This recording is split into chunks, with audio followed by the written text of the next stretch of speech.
in pursuit of the perfect mattress. And I want to be the best product on their floor, the most expensive, and worth it. Finding inspiration and success in the techniques of a forgotten era. They're all part of this edition of How I Made My Millions. Up next, the man who can't rest until you've had a good night's sleep, when How I Made My Millions returns. Earl Kluft took a family business and turned it into a single-minded quest to create the perfect night's sleep. At an age when many settle for retirement, Kluft kept going until he landed on his back, literally. You've got to have the craftsmen that care.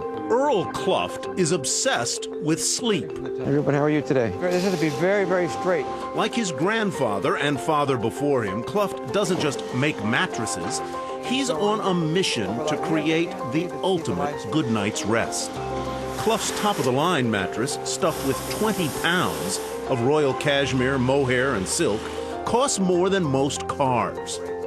$33,000 to be exact. But he sells enough of the high-priced ultra-luxury models for his company, Kluft Mattress of Rancho Cucamonga, California, to pull in $44 million in revenue last year. That success is rooted in a lost art, not practiced in this country since the turn of the century. For 63-year-old Earl Kluft, it's the product of a lifelong quest for a good night's sleep. His grandfather, a Russian immigrant named Harry Kluft, went into the sleep business practically right off the boat at Ellis Island. Earl, the first grandson, wandered the factory floor like it was his playground. When grandfather Harry died in 1982, Earl joined his dad to continue the family business. You and your father ran the company? With my uncle. With your uncle? Right. And how did that go? And it's like never leaving home, because you have all the same problems you have when you're in your house. You know, it worked. By 1990, Earl had it. He was chafing at working with his father. Worse, he thought the mattresses they were making weren't good enough. So he took a leap and bought out his dad.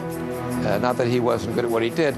It just wasn't possible for two people making decisions for it to run properly. Someone has to be in charge. And I had a vision, and I finally got to do my vision without any interruptions. And that was to make the best mattress I could. His vision became Spring Air, but Kluft wanted even better mattresses, so he created a wholly new company, Chatham & Wells, a name inspired by fine English mattresses. Kluft had ambitions to go national, but unable to realize them on his own, he sold Chatham & Wells. He stayed on as a consultant for 4 years. I didn't have a problem with the new boss until they started limiting what I could do. Kluft left in 2003, discouraged by the very business he had built. Then came news that rekindled his passion for mattress making.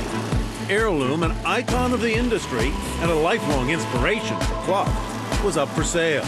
Luckily, Aireloom, which was my childhood fantasy company, the best, the man that used to own, made the most fantastic mattress. Everyone looked up to him. So in 2004, Kluft bought the rights to the company's name. What was missing was the craftsmanship that had made Aireloom the choice of movie stars and presidents. And I walk in Aireloom for the first time, and I love the smell of cotton in the air, and all this. They use a lot of cotton. And there's a certain smell a mattress factory has. And I walked in, it's like, oh yeah, this is like home, And it was a small little place then, and it was, who cares? I can make this work. I love this.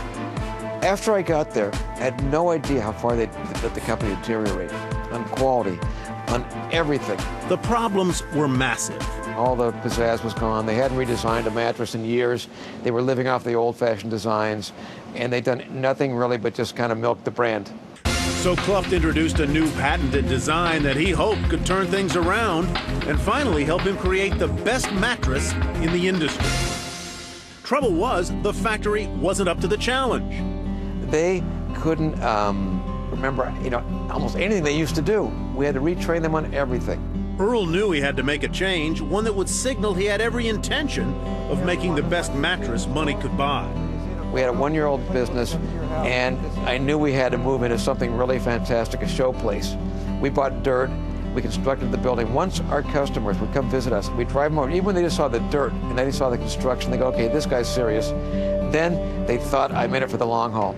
But few customers started lining up for new expensive mattresses, patented design or not. With his new factory in the middle of construction and his operations still confined to the small Aireloom building, Earl decided to take some time off and travel to New York City. He'd heard Bloomingdale's was searching for a high-end manufacturer willing to make something different, a little pricier. 3 models that could sell for $6,000, $8,000, and $10,000 apiece. On a whim, Earl called a Bloomingdale's rep. I was in New York visiting my daughter who lives there, and I called him, introduced myself. He, of course, he knew who I was, and he said, "Hey, when do you get to New York? How often do you come here?" "Well, actually, I'm here now." "Really? When can you come see me?" I said, "When would you like me?" He goes, "How about right now?" I went straight to his office. We sat down. The chemistry was incredible, and from that point forward, we started a relationship. Your grandfather came here from Russia. He settled in Baltimore. Right. Do you think he could have imagined this? His craft was hand side stitching mattresses. He would love this. Kluft will soon open a new factory for his luxury mattresses in Pennsylvania, just up the turnpike from where his family got into the business more than a century ago.